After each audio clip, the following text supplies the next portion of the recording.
नमस्कार, बहुत स्वागत है आप सभी का। मैं हूं आपके साथ सिरांधा शेखर। आप देख रहे हैं हर तस्वीर में कहानी है। बिहार पुलिस का चुस्त दुरुस्त डॉग दस्ता शातिर से शातिर अपराधियों के छक्के छुड़ाने के लिए पूरी तरह से तैयार है। पाताल में भी अपराधियों को सूंघ लेने वाले कमाल के ये डॉगी किसी पुलिस अफसर से कम नहीं है।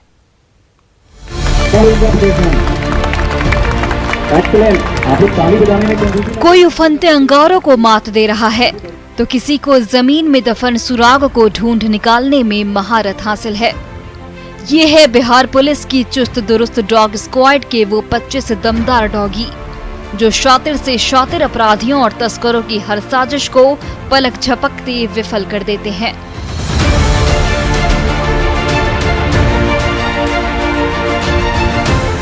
आतंकवादी और नक्सलियों के नेक्सस से लड़ने के लिए कुत्तों की इस चुस्त दुरुस्त फौज को हैदराबाद में खास तौर पर 1 साल की ट्रेनिंग दी गई।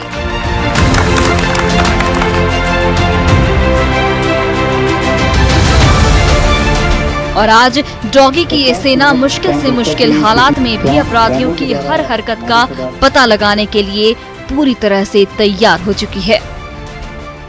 बिहार सरकार के स्तर से प्रत्येक जिले में 4 डॉग्स का एक यूनिट सृजित किया गया है। उसके लिए केनल का निर्माण 3 चरणों में चल रहा है। प्रथम चरण पूर्ण हो गया है। बिहार पुलिस का हिस्सा बने डॉग स्क्वाड के 5 डॉगी नारकोटिक्स का पता लगाने में माहिर हैं, तो 12 कुत्ते जमीन के अंदर दफन हर तरह के खतरनाक एक्सप्लोसिव का पलक झपकते सुराग ढूंढ सकते हैं।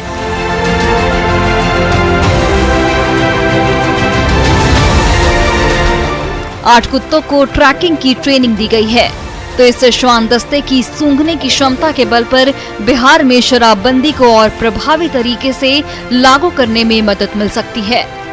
तो इसमें से बेल्जियम नस्ल के 2 कुत्ते तो इतने खतरनाक हैं कि अपराधियों को खदेड़कर पल भर में धर दबोचते हैं। जो हमारे 2 बेल्जियम मेलिनोइस स्वान है उनको एटीएस में असॉल्ट कार्स के लिए भी प्रतिनियुक्त किया जाएगा। यदि कोई हाइड आउट पर, जो ठिकाने पर यदि कोई छापामारी की जा रही है और वहां से कोई टेररिस्ट या कोई अपराध कर्मी यदि भागते हैं, तो ये जो असॉल्ट डॉग हैं, जो बेल्जियम मेलिनोइस आप लोगों ने देखा, जो 2 डॉग हम लोगों ने प्राप्त किया है, इमोबिलाइज कर देते हैं, अपदस्थ कर देते हैं।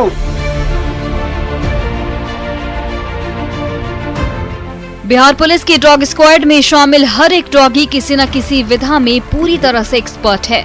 इनकी मदद से बिहार पुलिस हर साजिश का न सिर्फ समय रहते पता लगा सकती है, बल्कि उसे आसानी से विफल भी कर सकती है। अमित कुमार, न्यूज़ 18, पटना।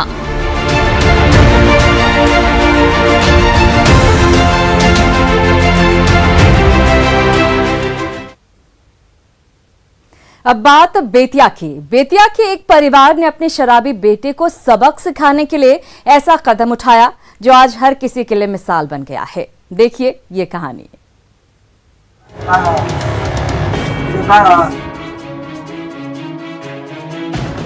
शराब के नशे में उत्पात मचा रहा सुभाष चौधरी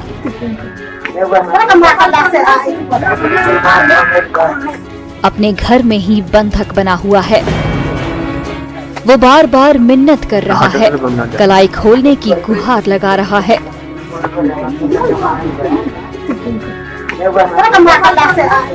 लेकिन रोजाना उसकी हरकतों से आजीज घर वालों ने सुबह होते ही उसे शिकारपुर पुलिस के हवाले करके ऐसी मिसाल पेश की जो पूरे समाज को रास्ता दिखा रहा है।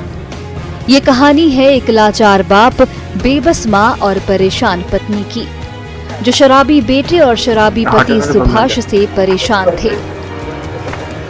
दिन भर खटने के बाद जो दिहाड़ी मिलती थी, सुभाष उसे शराब के नशे में गटक जाता था और घर पहुंचकर माँ बाप, पत्नी और मासूम बच्चों पर रात भर कहर बरपाता था। थक हार कर घर वालों को ये रास्ता अपनाना पड़ा।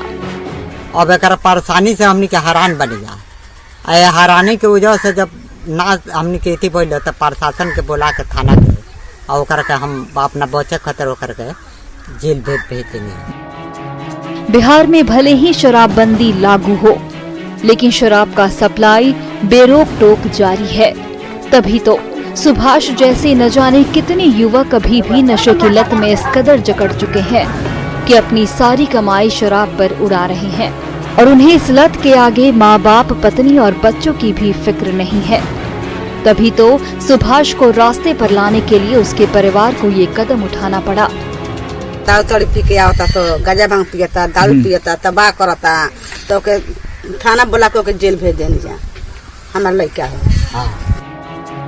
पिता गोरख चौधरी के साहस भरे फैसले से सलाखों के पीछे पहुंचे सुभाष का नशा अब काफूर हो चुका है। ऐसा ही साहस भरा फैसला हर माँ बाप ले तो बिहार में शराबबंदी को हकीकत बनाने में ज्यादा देर नहीं लगेगी। प्रफुल्ल कुमार, न्यूज़ 18, बेतिया। मधुबनी की महिलाओं के लिए मिथिला पेंटिंग की तस्वीरें महज चित्र नहीं बल्कि जिंदगी है, जिसे वो हर पल जीती हैं और उसे अपनी कूंची से कैनवस पर आकार देती हैं।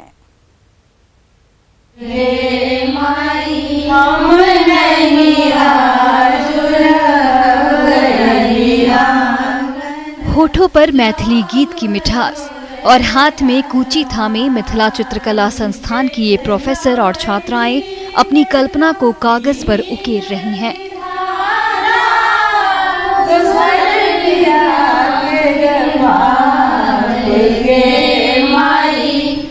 वही कल्पना जब रंग बिरंगी आकृतियों का रूप ले लेती है तो उसकी चमक 7 समंदर पार तक पहुंच जाती है। इन्हीं मिथिला चित्रों की बदौलत देश और दुनिया में पहचान बना चुकी ये महिलाएं हुनर के जरिए कामयाबी हासिल करने की आज जीती जागती मिसाल बन गई हैं। हमारे लिए सम्मान की बात है। हम सीना ठोक के कहीं भी खड़े होकर कह सकते हैं कि अरे 7 सम्मान, पद्मश्री, जिस महिलाओं को आप लोग देहाती समझते थे, हमने, हमारी महिलाओं ने दिया है। हमारा सीना गर्व से ऊंचा हो जाता है।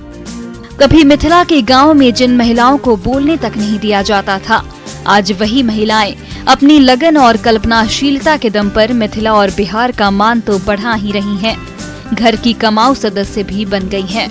मिथिला पेंटिंग की इसी समृद्ध विरासत ने मिथिलांचल की महिलाओं को बराबरी का वो दर्जा दिलाया जिसके लिए कई पीढ़ियां सालों से संघर्ष कर रही थी।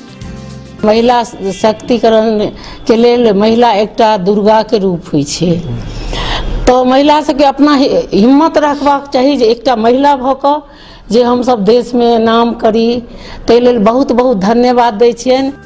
रांटी से लेकर जितवारपुर तक मिथिलांचल के गांव-गांव और घर-घर में मिथिला पेंटिंग की वही समृद्ध विरासत हर दिन फल फूल रही है और नया आयाम गढ़ रही है।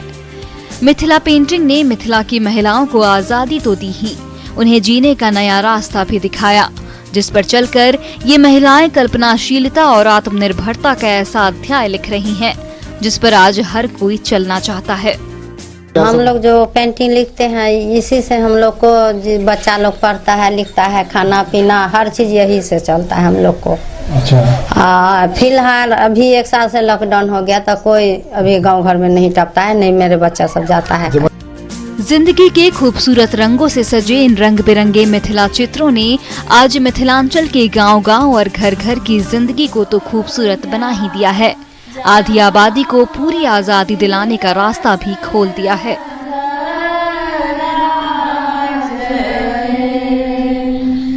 अमित रंजन, न्यूज़ 18, मधुबनी।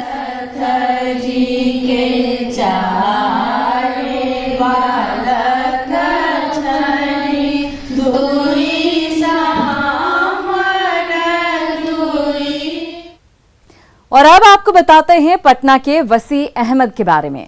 दानापुर में लीज की जमीन पर मछली पाल रहे हैं वसी अहमद। वो कभी विदेश में मैकेनिकल इंजीनियर थे, लेकिन स्वरोजगार के मकसद से उन्होंने नौकरी छोड़ दी।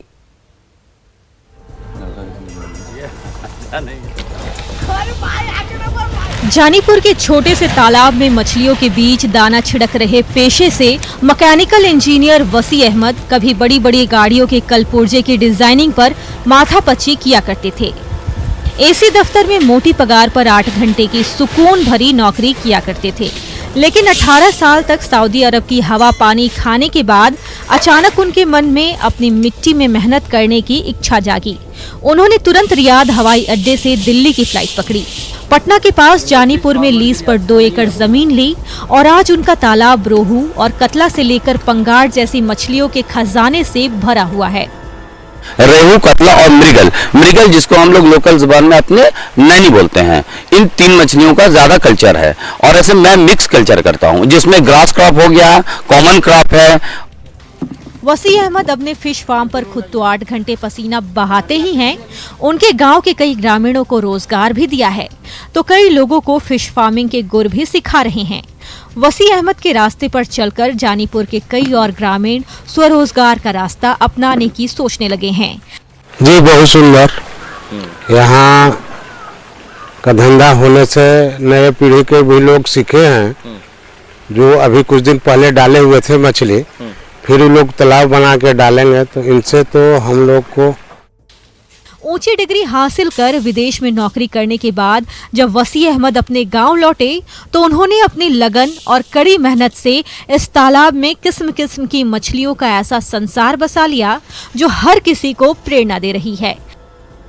रजनीश कुमार, न्यूज़ 18, पटना।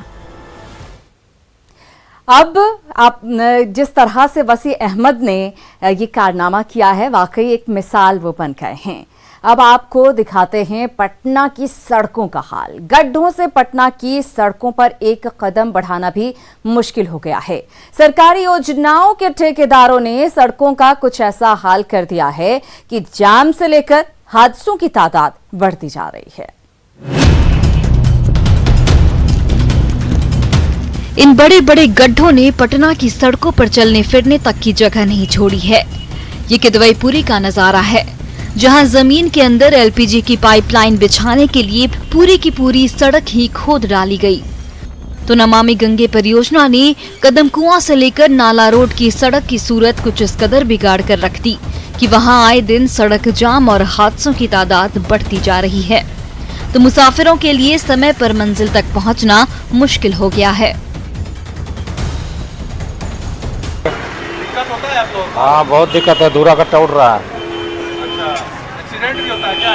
एक्सीडेंट तो रोजे हो रहा है ना, रोज हो रहा है एक्सीडेंट। बहुत दिक्कत है, बस आने जाने में देख रहे कितना कठिनाई हो रहा है। बस जाम भी लग जाता है। हाँ बस जाम तो लगभग करता है, गाड़ी बैग से भी गिर जाता है कितना बंदे। एक्सीडेंट भी हो जाता है। हाँ एक्सीडेंट भी होता है। बस पहले से संकरी पटना की सड़कों पर दिन ब दिन गाड़ियों का बोझ बढ़ता जा रहा है, लेकिन गैस पाइपलाइन और नमामि गंगे परियोजना के लिए ताबड़तोड़ खोदे जा रहे गड्ढों ने इन सड़कों को इतना ज्यादा संकरा कर दिया है कि इन गड्ढों के बीच से सही सलामत होकर मंजिल तक पहुंचना किसी चुनौती से कम नहीं रह गया है। रात में काम चलता है,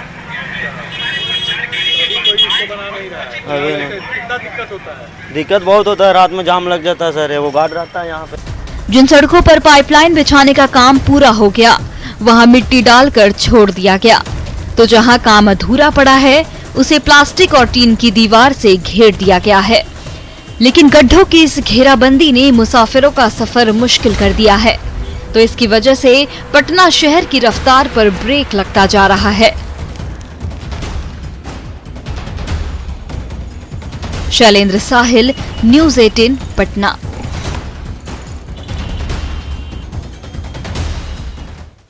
और अब बात करते हैं गया के किसानों की। गया के किसान स्ट्रॉबेरी की खेती के जरिए खुशहाली के रास्ते पर बढ़ गए हैं। अब तक धान और गेहूं की परंपरागत खेती से गुजारा चलाना मुश्किल हो गया था, लेकिन स्ट्रॉबेरी के फल उनकी जिंदगी में बदलाव लेकर आए हैं।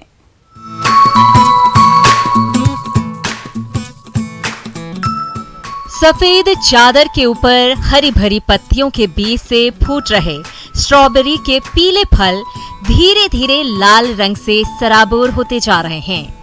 ये नजारा है गया के उग्रवाद प्रभावित परैया प्रखंड का, जहां कुछ दिन पहले तक दिन के उजाले में भी गोलियों की तड़तड़ाहट सुनाई पड़ती थी। खून से रंगी उसी धरती पर दीपक शर्मा जैसे किसान ने अपनी कड़ी मेहनत से स्ट्रॉबेरी की हरी भरी फसल उगाकर दिखा दिया कि इरादे मजबूत हों तो पथरीली धरती पर भी फूल खिल सकते हैं। स्ट्रॉबेरी के ये फल उसी मेहनत और मजबूत इरादे की देन हैं। अधिक पौष्टिकता तो होने की वजह से और हमारे बिहार राज्य में नया फ्लेवर होने की वजह से इसकी मांग बहुत ज़्यादा है। इसके चलते भी यहाँ करने से अच्छा फ़ायदा मिल रहा है। स्वाद और सेहत से भरपूर इसी लाल लाल स्ट्रॉबेरी की खेती करके महाराष्ट्र के किसान खुशहाल हो गए हैं। तो धान और गेहूं जैसी परंपरागत फसलों पर ज्यादा पसीना बहाने के बावजूद बड़ी मुश्किल से रोजी रोटी चलाने वाले गया के किसानों ने अब महाराष्ट्र के किसानों की तरक्की का वही मूल मंत्र अपना लिया है। कम लागत और कम जमीन में भी अधिक फायदा है, तो इससे और बड़ी क्या चीज़ है। धान गेहूं परंपरागत खेती करने से कितना हो जाएगा, मान लीजिए हम एक 1.5 बीघा 2 बीघा में भी करेंगे तो कितना हो जाएगा, 30-40 हज़ार रुपये बचेगा। 1.5-2 बीघा में कर देंगे तो 4-5 लाख रुपये बच जाएगा पूंजी काटने के बाद भी। कम पूंजी और कम मेहनत से ज्यादा मुनाफा कमाने का सपना लिए गया के किसान स्ट्रॉबेरी की खेती से तरक्की के रास्ते पर बढ़ निकले हैं। तो आसपास के कई जिलों के किसान भी तरक्की के उसी रास्ते की ओर बढ़ने को बेताब नजर आ रहे हैं। एलन लिली, न्यूज़ 18 गया। चतरा के गांव-गांव में रंग बिरंगे फूलों की खुशबू तैर रही है और फूलों की उसी सुगंध की बदौलत ग्रामीणों की जिंदगी में खुशहाली और हरियाली का बसेरा होता जा रहा है।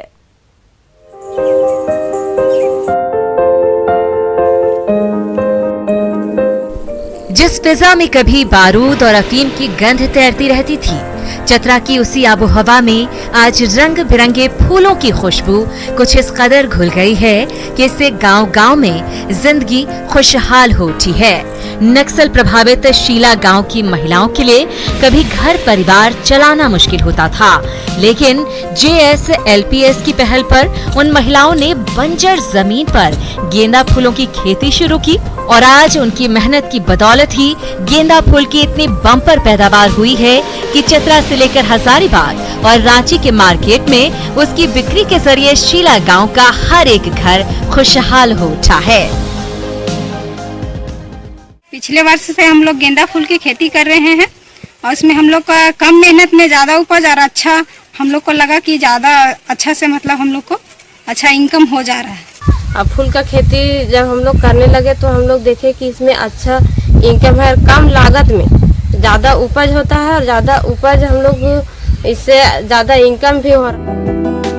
JSLPS के मार्गदर्शन में शीला गांव की ही तरह चतरा के कई और गांव में भी रंग बिरंगे फूलों की खेती शुरू हुई है और इन फूलों की भीनी भीनी खुशबू के साथ साथ चतरा के गांव-गांव में तरक्की और खुशहाली की बयार बहने लगी है।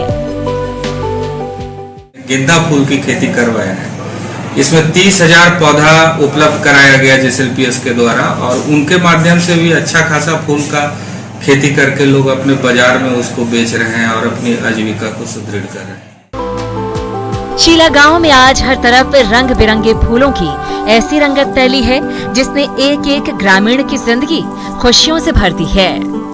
सूर्यकांत कमल, न्यूज़ 18 चतरा। अगली तस्वीर लुधियाना से। लुधियाना में मिस्टर नॉर्थ इंडिया चैंपियनशिप में नॉर्थ इंडिया के दर्जनों पहलवान जुटे। उन्होंने कड़ी मेहनत से बनाई अपनी सुगढ़ बॉडी का ऐसा प्रदर्शन किया जिसे देखने वाले देखते रह गए। एक कोशिश सेहत को सहेजने की, एक उत्सव बॉडी को सेलिब्रेट करने का, एक जतन स्वास्थ्य के प्रति जागरूकता का।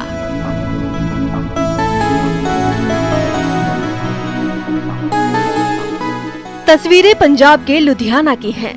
मिस्टर नॉर्थ इंडिया चैंपियनशिप का आयोजन किया गया और सुघड़ शरीर वालों ने अपने सुगठित शरीर का प्रदर्शन किया, स्वास्थ्य के प्रति आम आदमी को सचेत किया। इतने लोग देखने आते हैं, ऑडियंस देखने आती है, या बच्चों को मोटिवेशन होती है और उसको देख देख के लोग जब बॉडी बिल्डर को देखते हैं वो खुद जिम जाते हैं और खुद बॉडी बनाते हैं और कंपटीशन खेलते हैं और गंदी चीज़ों से दूर रहते हैं, नशा और ड्रग्स से दूर रहते हैं। काफ़ी स्कोप है, नशे से बचते एक तो आदमी, और अच्छा लगता है जब दुनिया कॉम्प्रोमाइज करती है, हमको बहुत अच्छा लगता है, मगर मेहनत करनी पड़ती है जी। मेहनत लगती है, मेहनत का कोई तोड़ नहीं है कि मेहनत काफ़ी दिन हमको भूखे रहना पड़ता है, 2-2 दिन पानी छोड़ना पड़ता है, मगर बढ़िया। सचमुच दुनिया में स्वास्थ्य से बढ़कर कुछ भी नहीं। शरीर अगर स्वस्थ हो तो सब कुछ अच्छा लगता है, दिल को सुकून मिलता है। इसलिए स्वास्थ्य को सबसे बड़ा धन कहा गया है। गुजरात के अमरेली में हुई एक शादी बेहद खास रही, जिसमें 1.5 फीट के दूल्हे राजा को 2 फीट की दुल्हन मिली। तो रब की बनाई इस जोड़ी को सबने आशीर्वाद दिया।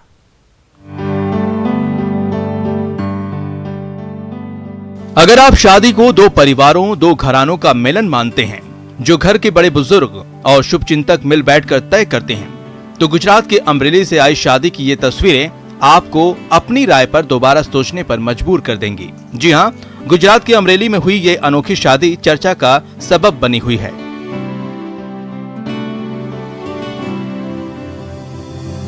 यहाँ 1.5 फीट के रफीक भाई मंसूरी की शादी 2 फीट के दुल्हन मदीना बानो के साथ हुई। 32 वर्ष के रफीक मंसूरी एक पान दुकान के मालिक हैं। रफीक भाई शरीर से बहुत स्वस्थ हैं, लेकिन हार्मोन की वजह से इनकी लंबाई नहीं बढ़ी। अब रफीक अपनी पान की दुकान संभालते हैं और उनके परिजन राहत की सांस ले रहे हैं। इस शादी को देखकर कहना ही पड़ता है कि जोड़ियां स्वर्ग में बनाई जाती हैं। अगली तस्वीर दिल्ली से है। दिल्ली पुलिस के ऑर्केस्ट्रा बैंड ने निजामुद्दीन के एक स्कूल में जब शानदार परफॉर्मेंस दी, तो उस बैंड की स्वर लहरियों में हर कोई गोती लगाता रह गया।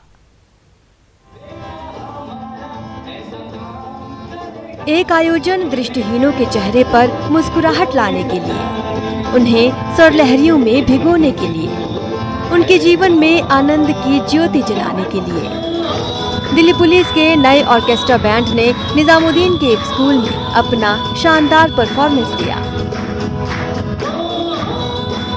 ऑर्केस्ट्रा बैंड बनाया दिल्ली पुलिस ने, फोर्थ बटालियन के अंदर आता है। तो हमने अभी इसको लॉन्च किया है फरवरी 16 को, और अभी हम एक गुड गेस्चर के नज़रिए हम इसको यहाँ पे जो ब्लाइंड है, यहाँ पे बच्चे हैं, उनको म्यूज़िक के थ्रू हम उनको चाहते हैं कि वो थोड़ा और खुश हो, और उनका एक अच्छा मूड बनाने के लिए हमने यहाँ पे उनको परफॉर्म किया हमारे दिल्ली पुलिस ऑर्केस्ट्रा को। और अब हम ये एक अच्छा फीचर रखेंगे जिससे कि काफ़ी बच्चे खुश हुए हैं। इसमें काफ़ी हमने गेम्स भी खेली हैं जिसमें बच्चों का मतलब बच्चों का जो मूड अच्छा हुआ है। तो ये हम एक अच्छा आगे से भी हम लॉन्च जो भी होते हैं प्रोग्राम्स करते रहेंगे। और ये एक गुड गेस्चर की तरफ से फर्स्ट टाइम दिल्ली पुलिस ने किया है इसको। और इसी के साथ हमारे इस खास बुलेटिन में फिलहाल इतना ही, लेकिन न्यूज़ 18 बिहार झारखंड पर खबरों का सिलसिला लगातार जारी है।